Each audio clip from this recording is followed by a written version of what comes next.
it's Roger and James here from the DisKingdom Podcast. In this episode, we're going to be talking about the new Disney Play app, which is kind of like a park app that you can play at Disney World, Walt Disney World. You can download it now on, I think, Android and iOS. I downloaded it. We both downloaded it and kind of had a bit of a play around with it. The idea of this is it's very much supposed to be like you're supposed to be in the park, walking around. When you're in the queues, you fire up this app and play it. Keeps you entertained in the long queues. As you're going around as well, if you log in, you can collect different like achievements and stickers and stuff of where you are. I think the overall aim of this is just to give people stuff to do so there's like, you log in and you've got like Walt Disney World and Disneyland California, Disney's California resort, and then they've got the parks from within that, and you can wander around, and they've got like a little map, and it plays music, and it's all integrated with Apple and stuff. So I had a look around. There was some trivia stuff for like Animal Kingdom, and there was a Peter Pan one. A few times it asked me, it goes, "Are you standing in the queue?" And I just said yes, and then I was able to play the game like the Toy Story one where you're flicking things up, and there was another one where you had to like take in turns, like draw something on the screen and you pass it off to somebody else, and it's all about like finding things in the queue and putting codes in, and there was also questions that you ask each other, very much about trying to kind of get people interacting with each other while they're in the queue.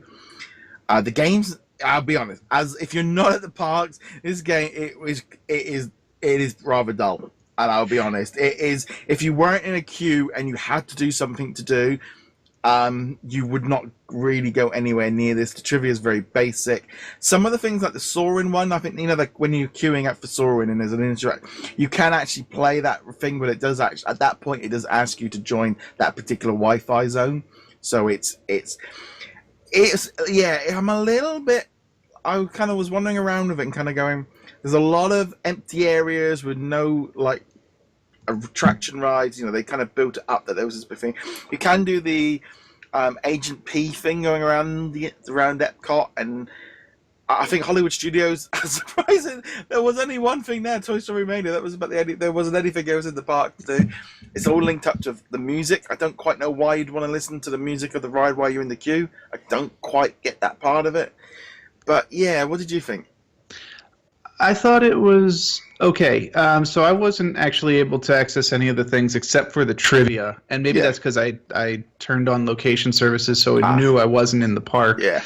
But the trivia was interesting. I think I did Adventure or Frontierland at first in Walt Disney World, and I was like, okay, do the trivia, do. It asked 5 questions. It's like, oh, cool. I did 4 out of 5, and I was like, oh, let's try it again. And it asked me the exact same question. So I was like, cool, I got 5 out of 5 because you asked me the same questions and I figured out what the answer was. But I think there's. I'm looking forward to trying it in the park, and I'm kind of interested to see what in the rides interacts with them. Like you said, there you can see things in the queue, but it's just an additional layer because Disney. Yeah. One of the strengths of the parks have always been the queues, and obviously no one likes to stand in queues. That's just we don't like doing it. And there's certain we've talked about in the past. There's certain rides we won't even get on them if the queues pass a certain length. But they've always been very good about this. I mean, they've had games on the Space Mountain queue in Walt Disney World. They've had games in some of the other ones. In Paris, you can download a game and stuff. Yeah, and Soarin', like you mentioned, they've had that game on there as well. So they've always had ways to try to get people involved. And this is just the next evolution of this. Now, do I think that I'm going to waste my battery in line? Because, I mean, your battery already dies in Disney World. If you're not bringing an external battery pack with you, your phone will be dead long before you get back to your apartment or hotel, whatever. So I don't think I'm going to spend battery power on this. And to be honest, if I'm in a queue and I want to waste time, I'm far more likely to turn on like Disney Emoji Blitz or one of those kind of games rather than this. But that said, I'm normally not going with like little kids. I'm normally going either by myself or with friends my own age. If I were here and I needed to entertain little kids, I think this might be a decent app for that because it's it really does have those little flashy things going off that keep kids occupied while they're otherwise just kind of standing around, not burning energy in one of the places that builds up the most energy in kids. I mean, it had a lot of interactive elements of like, there was one where you had to draw a character and then you had to show it to everybody else and then they had to guess, and then you had to, like, in Space Mountain you had to do something and then you had to pass it over to somebody else and you pass it round, and Toy Story Mania, you're flicking the thing up and down and then you got to pass it over and see if they can beat your score. So there's a lot of like kind of elements of playing, but it's all very, very basic. I mean, they've really kind of all of this stuff. There's probably better games on the market that do this better in terms of each individual game, but obviously as a whole, like you said, I think the trouble is this is going to shrink down your batteries of what you could be playing something else maybe a little bit more. I like what they've tried to do with this. I would have preferred them to have maybe added something like this to like the Disney Park app, just made it into one app, maybe just put the trivia or some of the games in, the whole interactive map and like the collecting achievements, and it feels like you could have put that into the main app and that might have worked a bit better, because I know last time, and I said I wasn't, but I was forever in the app doing bits and pieces, sorting out, where, we, rather than carrying around the big piece of paper, then started using the app because looking at the wait times, etc. But yeah, it was a little bit like, they were hyping it up beforehand about this, this thing with the Disney music, and it was the first time ever in this groundbreaking app, and I was just kind of going, this feels very empty. I'm just wandering around the map trying to find something to do, because there's only really the major attractions that have anything. I mean, I think the trivia and stuff, but then it's like, if you're at that Jungle Trek, just enjoy being at the Jungle Trek. Don't look at your screen. Look at the animals. Right, and I think there's a couple of ones where you're kind of like, why would you possibly want to have people looking at their apps instead of enjoying what you've already made here? The other thing I think they could do, which would be nice long term, is say, like you mentioned, there's achievements, checking in at various parts of the park, and I think it would be nice, at least for the kids, if you could take the app up to an attendant at the end of the night. You're at Walt Disney World, you've just watched the fireworks, you're walking out, they've got the buttons that people give. You could have one of those things where you show them the app, you show, hey, we did every single area, and little Timmy here gets a little button that says, I successfully did that. Yeah, I mean, they give the buttons away for anniversaries, birthdays, first visits, etc. So that's not exactly a big deal. And I think it would help them with the app if they could then, at the end of the day, especially for kids, go, here's a sticker, here's a button for completing these achievements. Yeah. I think that would make a big difference. And heck, that would even make some adults just be like, yeah, sure, why not? I can get a free button for doing this. So. It's the kind of thing, I think, because I've seen, people that were sat there playing and then they had their phones on their heads like this and then they're flipping it over, so you've got to kind of guess who it is. Oh, right, yeah, of course. I saw people playing that while with it. But also just people they're all playing their normal games on their phones and stuff while they're in the queue.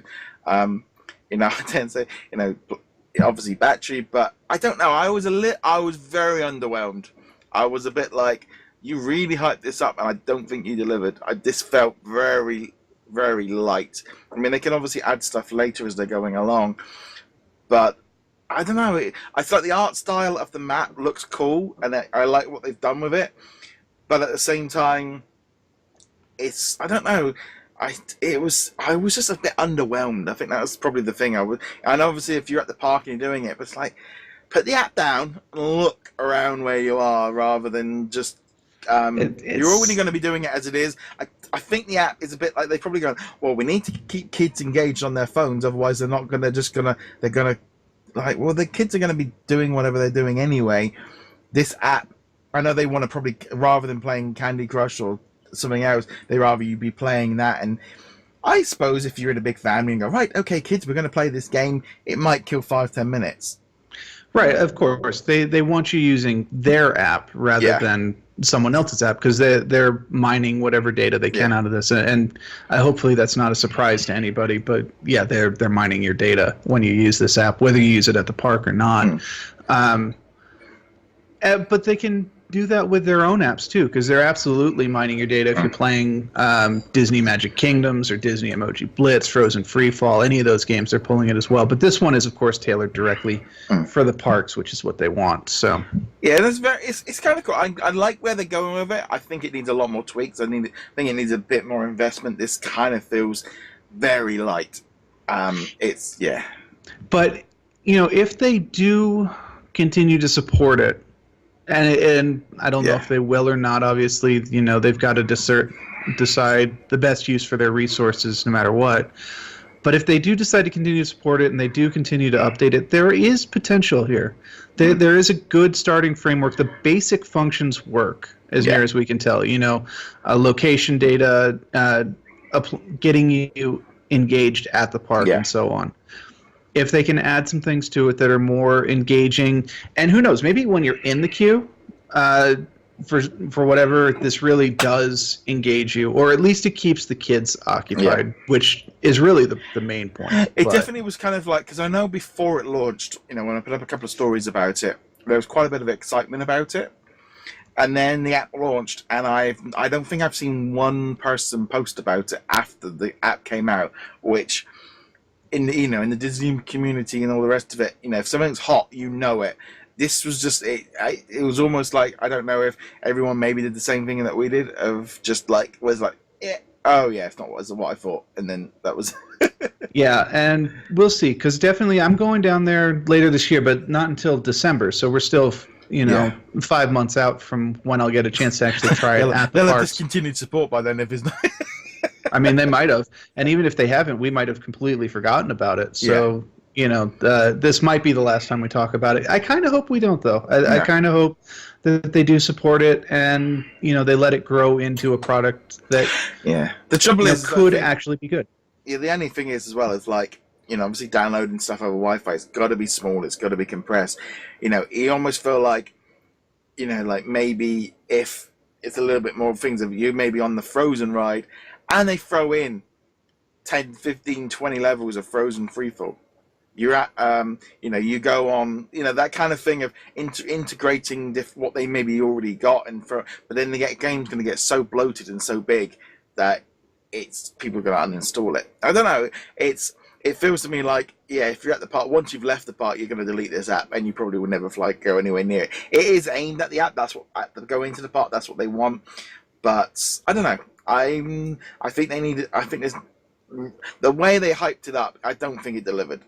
No, and part of the question will be, do they hype it up at the park itself? Will there be notices I don't know the answer to this. No. Will there be notices in the ride that says, hey, you've got another 45 minutes. Why don't you download this app to kind of kill some time?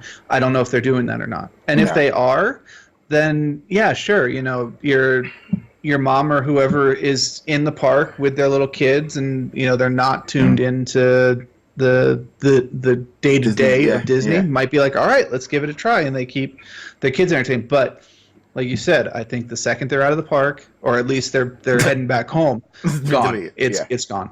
Yeah. So anyway, guys, let us know if you've played it or if you've been out in the parks playing it. Let us know in the comments below, or get in touch with us to let us know what you guys think. Are we right? Are we wrong? Let us know.